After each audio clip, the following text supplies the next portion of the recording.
Hi guys! Today we're going to be talking about one of my favorite artists, Lil Peep. I started listening to him when I was in the sixth grade. My brother originally showed him to me, and I was disgusted by what I heard, yet intrigued. I guess you could say that. The disgust was more of a reaction for my brother because the next day I went to school and on the school computer, I typed in Lil Peep, and I have listened to him ever since. And as I've gotten older, I've began to understand and actually relate to some of the things that Lil Peep speaks about, which is why he is one of my favorite artists. So, a little bit about him is that his real name is Gustav Elijah R., and his birthday is November 1st, 1996. Sadly, he died at the young age of 21 on November 15th, 2017. Um, but he has greatly impacted the world of music in many, many lives. Um, Some of his music influences include Blink 182, Gucci Mane, and I Love McConan, which all these artists come from different genres. And I would say the fusion of all of them blended together would be Emo Trap. Emo Trap was created in the mid 2010s. The prime time would be between 2015 and 2017. Artists would upload on a app called SoundCloud, which is where people could upload audio files of them um, creating music or a podcast, but mainly music. It's known as a music app. So this was known as SoundCloud rap, and a subgenre to that is emo trap.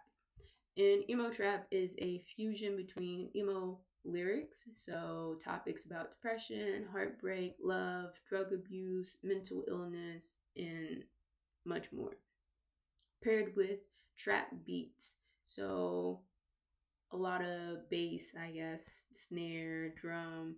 Well, I don't trap beats. You can go ahead and look them up. And then the artist will go ahead and sing and rap on top of that. And that is the creation of emo trap. Um, Another thing about emo trap is that the artists are usually categorized as sad boy or sad boys, and this is sad boy with an I, not a Y, but an I. Their image consists of mental health problems, drug abuse, and lots of emotions. Um, so we're gonna go ahead and go through 3 Lil Peep songs and just dive into a little bit about what each one is about. The first song is Life is Beautiful. He states, and in the end, when I die, would you watch me? And if I tried suicide, would you stop me? I think I'm gonna die alone inside my room. This speaks volumes to how many people feel as if they don't have someone in their corner. More than 700,000 people commit suicide every year across the globe. That's astronomical. Lil Peep felt as if there is no meaning to life, that nobody's going to stop him, so he's just going to sit in his room and give up and die, which is very sad. Another song is Lil Kennedy. This song, he dives into his drug abuse. So the lyrics go, I'ma die slow, sweetie. I ain't never had a meaning. Just another fucking junkie. Drain my blood, but don't be greedy.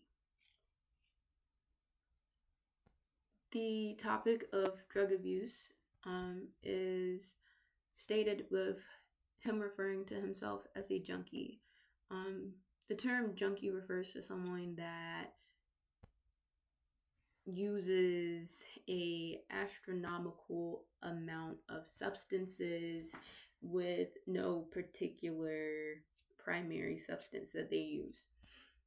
Um, Lil Peep knew he had a drug problem. He knew he had a substance abuse problem, and in some way that made him feel less. That made him feel like he didn't have a meaning in life. That, oh, I'm a junkie. I have no meaning. I'm already dying. We're all dying, you know, but he's just gonna die with his substances. Another song, the last song, is Feels, and this goes over his take on love. He sings, "Wherever you are is my home. You know I mean it. They say home is where the heart is. You're the reason mine is beaten." This is beautiful. In the earlier songs, it sounds like he's given up on everything and he has nothing to live for. Nobody's in his corner. But in the last song, Feels, it's as if he's found somebody to love him for him, and he's found something to live for. He wants to be there with that person, and they've become his home. It's not a house, it's a home. It's filled with love and care and tenderness, and that's all he's ever wanted. So, in conclusion, I will say I persuade you to go ahead and listen to him. But while you're at it, just go ahead and listen to your own music and go over the emotions that your music conveys and what the lyrics convey to you. So, the last thing I have to say is that Lil Peep is outstanding. He's been a part of many people's lives, and he continues to be a part of many people's lives even in his death. And he's giving me hope that mankind has a soft spot and that we care. So thank you for listening to my podcast, and I will see you next time.